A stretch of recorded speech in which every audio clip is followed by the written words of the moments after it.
In today's show, we're looking ahead to Saturday's action in the NBA, giving you streaming options for that and for the back-to-back. Michael Bolton. Thanks, Josh. It's Michael Bolton here, and it's time for another episode of the Locked On Fantasy Basketball Podcast. Let's get to it. Let's get to it, indeed. You are Locked On Fantasy Basketball, your daily fantasy basketball podcast, part of the Locked On Podcast Network.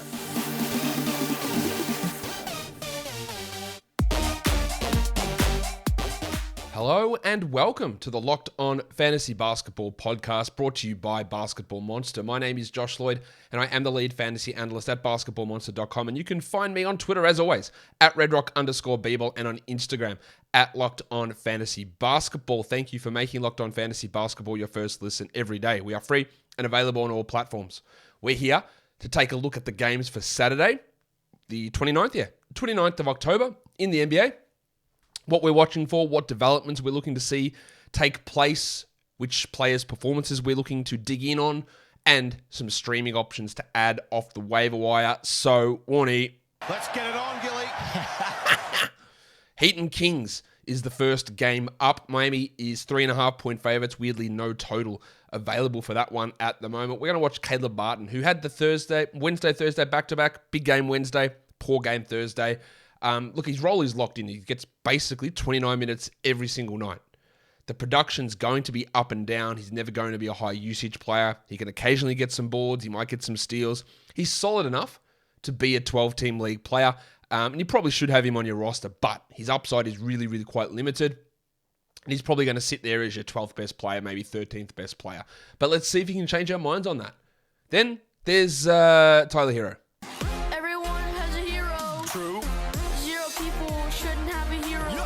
He was really, really good to start the season and then has been quite bad the last couple of games. And I think it's a great illustration of just the way that players' performances can change, I guess. His first games, 23 points, 25 points, then 14, 8, and 6, 22, 15, and 4. Like, great games. And then the next two games, 14, 4, and 4 on 39% and 7, 4, and 2 on 25%. And that has meant the ranking has come back from top 20 to top 70. And we just realized that players like this, in different roles, things are going to change. And he was weirdly getting a ton of rebounds and a lot of usage. And that has basically dropped off every game as we move forward. Is this the new norm where he sits at 23, 24 usage? Because he's been actually under 22 the last two games. And he gets 4 rebounds and a couple of assists. And he's had 1 steal in his last 5 games. Yeah. This is sort of where I thought he should have been drafted, in that 70 to 95 zone. He started off well above expectations and he's fallen below them. So let's see what he can do to change that trajectory. For the Kings, Malik Monk has been really good the last 2 games. It did help that Kevin Huerter banged his shoulder in the last game and played under 20 minutes. Huerter is fine, but in the game prior to that, they used Monk in place of Domantas Sabonis and went really small. If Monk can get 25 minutes a night, and he looks clearly ahead of Davion Mitchell, who looks actually pretty terrible this season. Monk is clearly ahead of Mitchell. Don't know that he gets ahead of Huerter, but if they go smaller a lot and Barnes and Sabonis miss out, then there is something there for Monk. He's at least a watch, and he's not a bad ad, and he's definitely a solid stream for Saturday. And then Sabonis. 2 really poor games in a row. Benched 2 games ago. Frozen out offensively last game. He's got a defensive issue in terms of where the hell he fits on the court. Offensively, he's a guy that thrives having the ball and orchestrating things, but the Kings don't want that. They want De'Aaron Fox to do that, rightfully so, I believe. So he's sort of lost. He's not really taking shots. He's still getting decent assist numbers. He almost had a triple-double last game. Right, but it's just not... He's not working in the flow of that offense at the moment. He's just a weird fit. I think he's going to improve. In fact, I'm pretty certain if I have a look at what he's done this year, he's averaging 13, 10, and 6, but it's only 30 minutes a night. And the usage is well down. So I'm a little worried about the minutes. I'm a little worried about the usage for Sabonis. Let's see what changes. Oladipo will be out. Yurtseven will be out. Well, Dwayne Dedmon, no revenge game maybe. I don't know. He's questionable. With him out, they played Jovic in those lineups and went super small with Jimmy Butler playing a lot of center last time. Warriors Hornets. It's a back-to-back for Charlotte. The Warriors are 8.5-point favorites, as they should be.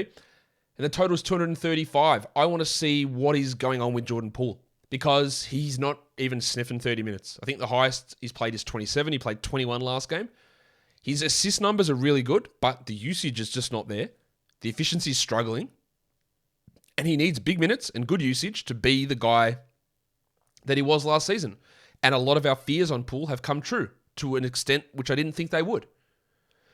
I'd like to see the minutes push up for once, like get to 30. I just don't think they're gonna.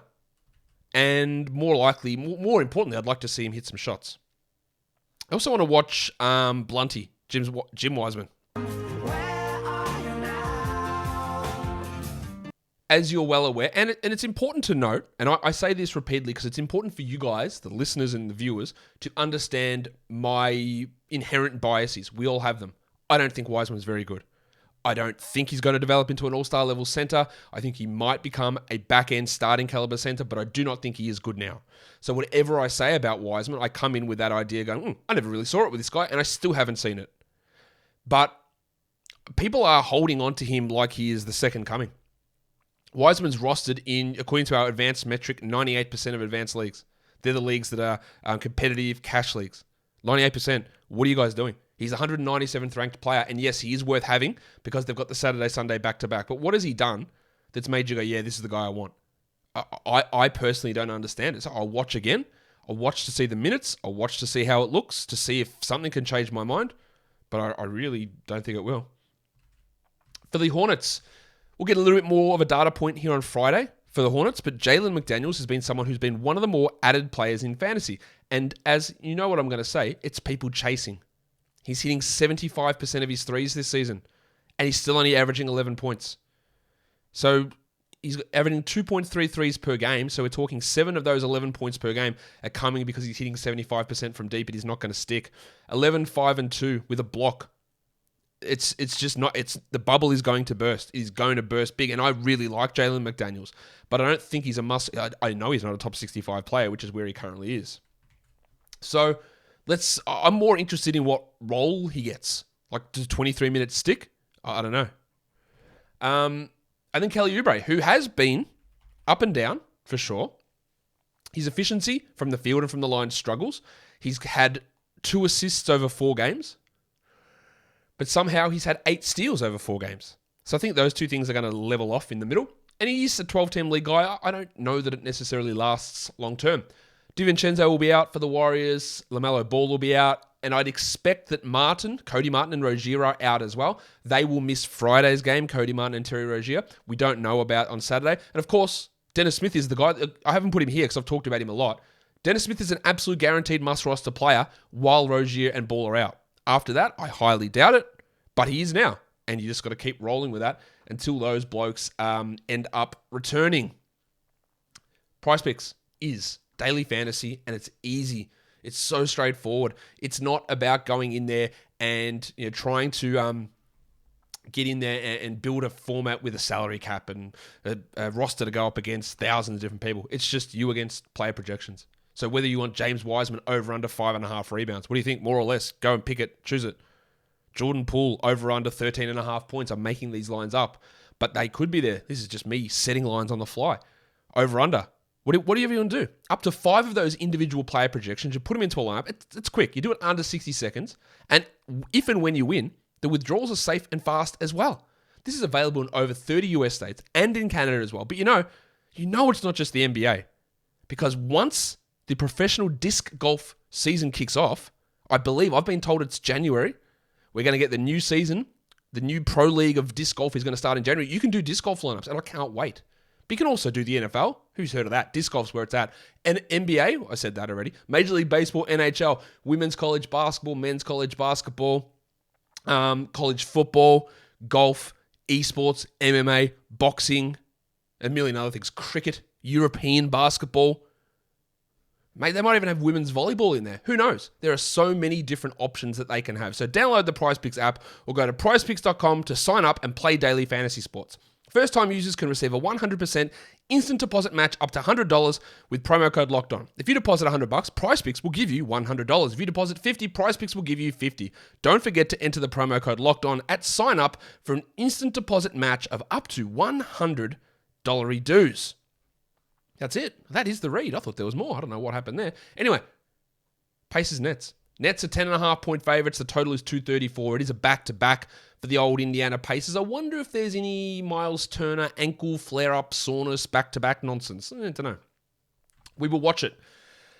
Turner played 24 minutes in his return and had 4 blocks. Yeah, he's going to put up numbers. And I'm not convinced that he gets traded. Let me try that again. Out of everybody that we rumor to be traded, him or Buddy Hield or Clarkson or Conley or those guys, Turner is the most likely in my opinion. But I think if you're going to set a likelihood of any one player getting traded, you've always got to have it at under 50%. But I think Turner does, not anytime soon. That's a complete tangent. Regardless, what I was trying to get to is it doesn't really matter to me if Turner gets traded. I think his production will be good wherever it goes. But let's watch what he can do. How do the minutes push up in this one? And then let's watch Humpty Dumpty, Benedict Mathurin, who started out on fire like so many players do. And I posited this as a potential theory that he went crazy and then NBA teams went, okay, we are not letting this rookie do this. Let's put a bit of pressure on, and we've started to see it come down. He's 87th at the moment for the season. We're seeing that efficiency, which was bananas. His three-point shooting's dropped under 40. His field goals were dropped under 46. He's getting you no steals or no assists, really. That it could end up becoming where he turns into a fringe player. He isn't. But if instead of averaging 21, he averages 17, 4, and 2 with a steal, that's valuable, but it's 11th or 12th best player valuable. Let's see if he can arrest the trend of him pushing down. For the Nets, Benjamin Simmons, just be more aggressive, mate. Like, I thought the start of that game against Dallas yesterday, he looked solid. He was attacking. I know there was an airball layup, which is, it's funny, right? But it's more the attacking nature, and I thought he looked better doing that. But it's still a weird fit. And then his impact on Nick Claxton, at this point, is undeniable. Last 2 games, Simmons over 30 minutes, Claxton under 30. The games before, Simmons under 30, Claxton above. They take Simmons out of the game early and they replace him as the backup center. So that means that old mate Day'Ron Sharpe, unfortunately, and I like Sharpe, Day'Ron Sharpe is out of the rotation. But this is really impact. And Claxton's one of the biggest punt free throw guys in the NBA. So we're watching that because you almost can't compete with how much he's getting to the line. And his minutes are down and he's not a droppable player. But that value we saw spike early on, it's disappearing. A lot of people have asked me, do I drop Ben Simmons? You don't. You don't drop Nick Claxton either, but we want to see what direction this is headed. TJ Warren will be out. Joe Harris will return for Brooklyn after missing last game. Markieff Morris will also be back. We don't know if Seth Curry is going to be available to make his season debut. He's currently questionable to play in that game. Sixers Bulls. No spread or total available at this stage for this game. But there was an interesting addition to the injury report, and that is the big fella, Joel Embiid, with a knee issue. Yeah. So Embiid's dealt with a lack of fitness due to plantar fasciitis, and now a knee issue's popping up. It's not ideal. It's not to say he's going to miss. But we knew that with everyone outside of the top 2, or even Giannis at pick 2, that there was doubts about some of these guys, about their ability to stay healthy, Embiid and Durant particularly. And it's why, in general, I did prefer Harden over those 2, even though he's had his own injury issues in the past. Let's hope it's nothing any plays. It is a back-to-back for both of these teams, so we don't know at this point whether Levine's going to play. He's going to miss one of the games. I don't know if it's going to be Friday or Saturday. So if Levine does miss, well, actually, let's talk about the Sixers first. If Embiid's out, do they start Montrezl Harrell, or do they start Paul Reed? I think they'd start Paul Reed because, let's be fair, Montrezl Harrell is absolutely washed. And I would rather stream Reed than Harrell, but I also know that their coach is washed, so he might make a poor decision. Dr. Rivers might make a... I've never seen that before. Have you ever seen Doc Rivers make a bad rotation decision? Okay, well, this is always a first time, so we'll see what they do with Reed and Harrell in that scenario where Embiid sits. And I also want to watch DeAnthony Melton because last game, it was impressive. We got the minutes back up. I'm not ready to do the Melton dance yet. But if he gets 25, he is a 12-team league player. He's not there yet. Does an Embiid absence help him? And they go a lot smaller with PJ Tucker playing more center. Tucker's struggling a bit as well. It's possible. That's definitely a stream option there for Melton. For the Bulls, we want to watch the rabbit hunter, Alex Caruso. Be very quiet. I'm hunting rabbits. He's really not useful outside of steal streaming if Levine is in. But if Levine is out, then we can have a little bit more value. And then I want to watch Vooch. It's big Vucevic. Because he's been okay. 17 and 12. Really bad field goal percentage. But 17 and 12 is pretty solid. The rebound numbers are really good. But I want to sort of see where he settles in. And games where Levine is out, usage will probably go up. He's not going to be a 20-point scorer, but if you can manage 17 and 11 or 17 and 12, it's pretty solid. Lonzo's out, as we know, and Embiid, Levine, we don't know about their statuses at this point. Hawks, Bucks. The next game, both these teams on a back-to-back, no spread or total available. I want to watch DeAndre Hunter. I know who DeAndre Hunter is, but I just want to watch it anyway, just in case I'm wrong. And another one of these ones you want to talk about biases. I just don't think he's that good. Especially from a fantasy perspective, he'll have a game where he has 17 on 70%, then he'll have 8 points on 24%. But all the way through that, he'll get 3 rebounds, no steals, no blocks. So there's no buffer for a bad shooting night for Hunter, which makes him more of a 14-team league to 16-team league player versus a must-roster 12-team league guy. But I am pretty certain... let's have a look. I'm pretty certain he's rostered in nearly every league. Oh, no, he's not actually. There they go. So he's available in 43% of leagues. So people are doing the right thing.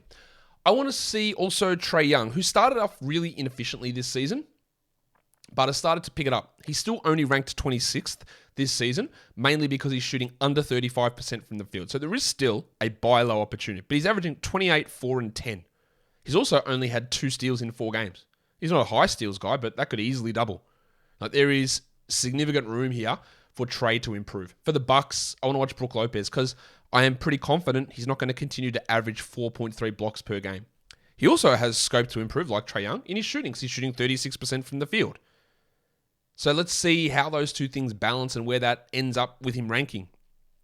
I still think he's going to be a back-end guy, but those blocks have been insane. And another guy whose shooting is off is Jrue Holiday, who's shooting 31% from the field, including 25% from 3. Like, these numbers, Jrue is the 88th ranked player. He's going to leap up dramatically. So the buy low window on him is open. Just see how he looks in terms of the shooting numbers. Bogdanovic is out. Middleton's out. Connaughton's out. Ingles is out for the Bucks. The next game we look at is the Grizzlies and the Jazz. The Grizzlies are 5.5-point favorites and the total is 233. I want to watch Dylan Brooks. And in saying I want to watch Dylan Brooks, I don't want to watch him at all because he is the new... Yeah, Hassan Whiteside's gone. He's not in the league anymore. So Dylan Brooks takes this. I can't stand watching this bloke play. Like, stop shooting. Ever. They are much better if he was healthy, playing Zion Williams in that spot. I know Brooks can be a tenacious defender. He also fouls a ton. But he's just an absolute anchor for the offense. I don't believe that he's a 12-team league player. Points leagues, I can see it. But the fact that he is curbing his usage, which is a great thing, does reduce his overall value. I also want to watch Brandon Clark. Now, last game, people got back on track. And if you were a big Brandon Clark believer in drafts, you would take that game and be encouraged. I look at that and go, Steven Adams got hit in the dick and went to the locker room and Clark's minutes rose literally because of that. That's how I view it. Not that I'm down on Brandon Clark. I like Brandon Clark as a player, but I just don't see the 23-minute-a-night upside for him playing exclusively as a center behind Adams. So I'd like to see what happens if Adams' penis remains untouched and how Clark's minutes look in this game. For the Jazz, this is a back-to-back for Utah. They have Colin Sexton and Walker Kessler both listed questionable for Friday, so I don't know their status in this game. Rudy Gay and Simone Fontecchio are out, and I expect them to both be out with COVID in this one. Isaiah Williams and Jaren Jackson also out for Memphis. But I want to see what Malik Beasley is able to do. He's been at least an option to stream in for points and threes. I wouldn't say that Malik is a must-roster player because of how empty the rest of his line is, but he's 148th. That definitely gives him stream value. It gives him appeal in 14-team leagues, and he's averaging 12 points with 2 threes. And he's also, I guess part of that value is really buoyed by 1.6 steals. But for points and threes, he is an option there. And then Walker Kessler, last 2 games, minutes way down as teams have gone smaller. Now, they probably don't go as small against the Grizzlies because it's Steven Adams and you need a bigger body out there. But as long as Jared Vanderbilt stays out of foul trouble, I don't really see Kessler getting 24 or 25 a night. And that makes him in that mix of a million backup centers that we all love to hold to their upside. Isaiah Jackson, Jalen Duren, Walker Kessler, Big Dick Nick Richards, Onyeka Okongwu, James Wiseman in that mix. Like, you can't hold all of them. And Kessler probably feels a little bit behind the 8 ball there in terms of which ones that I want to hold. Let's go to the Thunder and the Mavs. The Mavs are 10.5 point favorites in this one. The total's 219.5. Josh Giddey is out again, so we keep rolling with Trey Mann, who struggled with his shot last game. Someone criticized me. How dare you say Trey Mann struggled? Okay, like, he shot 41% from the field on 14 points. Like, it's not a particularly good fantasy game, but the minutes are going to be there. The usage is going to be there, and he's going to be solid enough to keep holding as long as Giddey and the Bronco Jalen Williams are out, and Williams remains out.